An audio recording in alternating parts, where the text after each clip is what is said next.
केंद्रीय मंत्री अनुराग ठाकुर जी। अनुराग जी, उम्मीद करता हूं आपको मेरी आवाज आ रही होगी।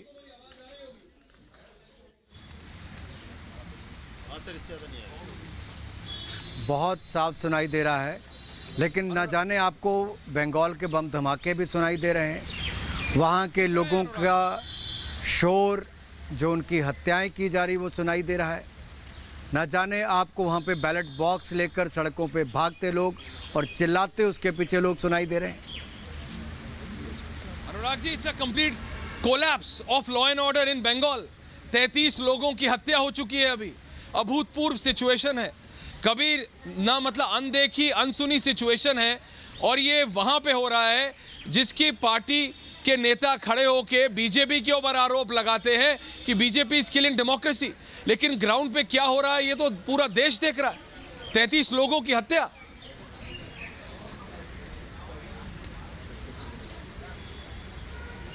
देखिए, ममता बनर्जी जी ने देखना बंद कर दिया है, सुनना बंद कर दिया है और बोलना भी बंद कर दिया है, क्योंकि वो जानती हैं कि उनके राज में बंगाल का बम कल्चर भय पैदा कर रहा है, हत्या के रास्ते सत्ता अपनाने का काम हो रहा है और लोगों में भय पैदा करके पोलिंग बूथ तक नहीं जाने दिया जा रहा है।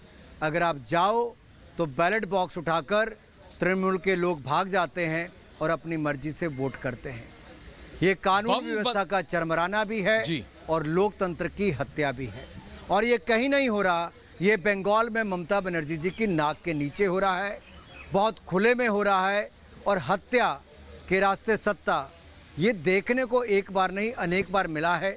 और मेरा सवाल एक उन लोगों से भी है जो टीवी चैनल्स पर बैठकर बड़ा ज्ञान बांटते थे, उन लोगों से जो अवार्ड वापसी की बात करते थे, क्या उनको अब लोकतंत्र की हत्या होते नहीं दिखती है? नहीं अनुराग जी, डेमोक्रेसी में 20 से बैलेट होता है।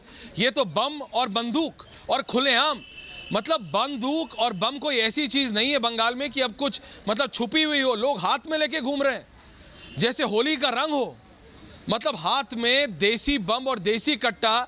तो ऐसा चल रहा है कि मतलब जैसे हर घर में बम और कट्टा हो। ये हालत है। Ground reality is this Anurag ji.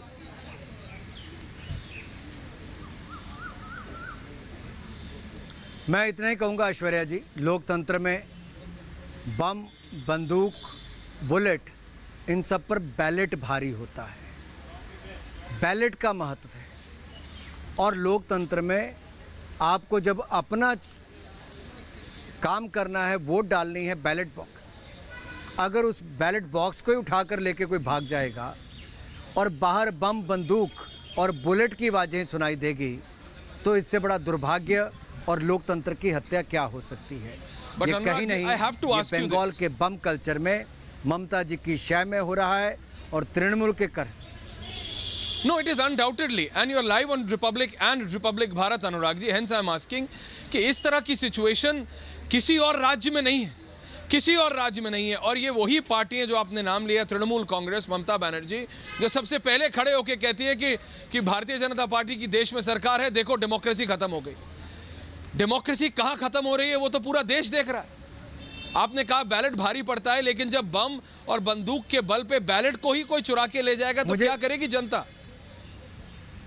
Anurag ji, नहीं, आपने ठीक कहा। बम, बंदूक, बुलेट का भय आम नागरिक के ऊपर बहुत बड़ा होता है। उसके लिए जान पहले प्यारी हो जाती है, बैलेट बॉक्स बाद में नजर आता है।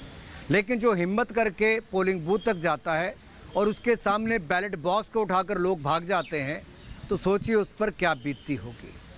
और मैंने बार बार आपको कहा, ये वो लोग हैं जो कुछ दिन पहले पटना में इकट्ठे हुए थे और उसी बिहार में कभी बम धमाकों की गूंज होती थी। अब वो बिहार के बम धमाकों की गूंज बंगाल के बम धमाकों में बदल चुकी है। ये सब राजनीतिक दल इकट्ठे, जिनके ऊपर भ्रष्टाचार के गंभीर आरोप लगे, मुकदमे चल रहे हैं, बेल पर बाहर हैं जी। और बेल पर बाहर राहुल गांधी जी ममता बनर्जी पर कोई सवाल खड़ा नहीं करते हैं, बंगाल के बम धमाकों पर कोई प्रश्न चिन्ह खड़ा नहीं करते हैं। और ममता बनर्जी जी कहती हैं कांग्रेस को बंगाल में नहीं आना चाहिए। मैं पूछना चाहता हूं, ये राजनीति के लिए इतना नीचे गिर जाएंगे कि ईवीएम का विरोध करेंगे, बैलेट बॉक्स पर चुनाव करवाएंगे और फिर बैलेट बॉक्स को लेकर भाग जाएंगे और उसके बाद भी श्रीमान राहुल गांधी और कांग्रेस पार्टी मूक दर्शक बन के चुप बैठी रहेगी। बिल्कुल अनुराग जी, लेकिन एक सवाल केंद्रीय सरकार से भी कि केंद्रीय सरकार क्या इसको बस शांति से देखती रहेगी? गवर्नर ऑन ग्राउंड है, लेकिन तब भी जब ये सिचुएशन तो हाथ से निकल चुकी है, ऐसा लग रहा है कि अब प्रदेश की सरकार हैंडल नहीं कर पा रही है, तो क्या केंद्र की सरकार इंटरवीन नहीं करेगी?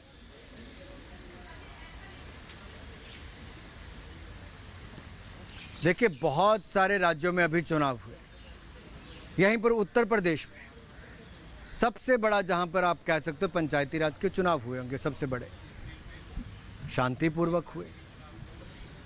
तो बंगाल में क्यों नहीं हो सकता? क्योंकि बंगाल की सरकार शांति नहीं चाहती, शांतिप्रिय चुनाव नहीं चाहती, लोगों को उनके मत का अधिकार नहीं देना चाहती।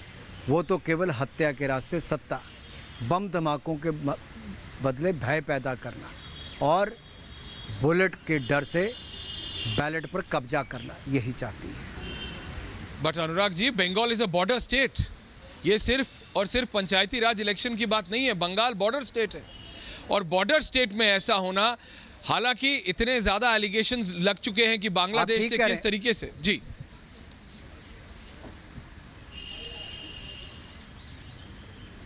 नहीं, आप ठीक कह रहे हैं, लेकिन देखिए हाई कोर्ट ने, सुप्रीम कोर्ट ने, सबने इस पर अपनी जजमेंट दी। बंगाल के राज्यपाल महोदय ने खुले में कहा कि किस तरह से लोकतंत्र की हत्या हो रही है, बमबारी हो रही है, लोगों में भय पैदा किया जा रहा है।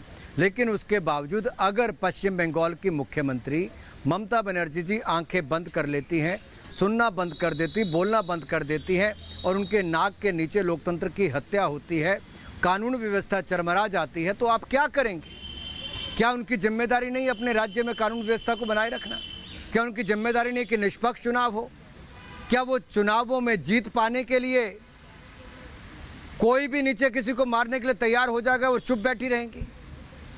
एक मजाक बन के रह गया पंचायती राज का चुनाव जो पश्चिम बंगाल में हुआ है, और बंगाल का बम कल्चर आज दुनिया भर में अपनी न्यूज बना रहा है।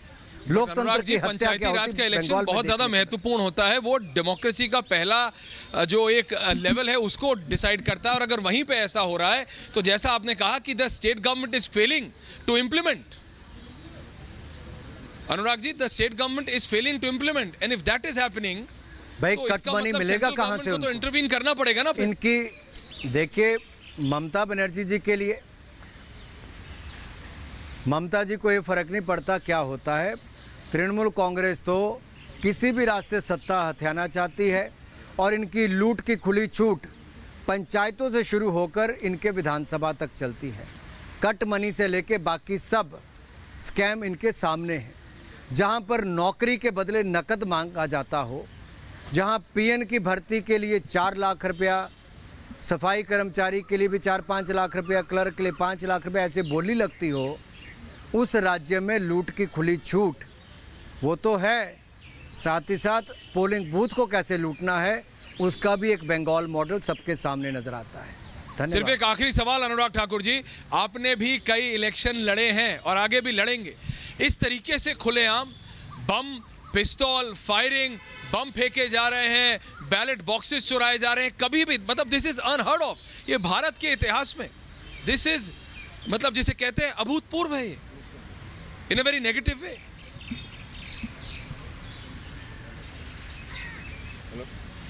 अभूतपूर्व भी है, शर्मसार भी है और लोकतंत्र की हत्या भी है। और मैं तो इतना ही कहूँगा, अगर किसी में थोड़ा सा भी ज़मीर हो,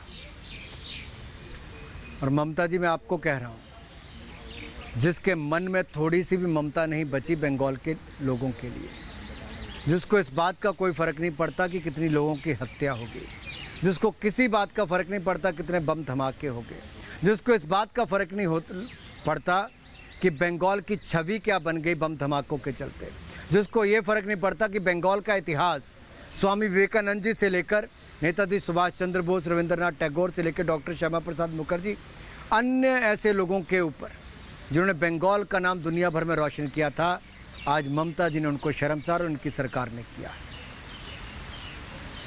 बहुत बहुत धन्यवाद।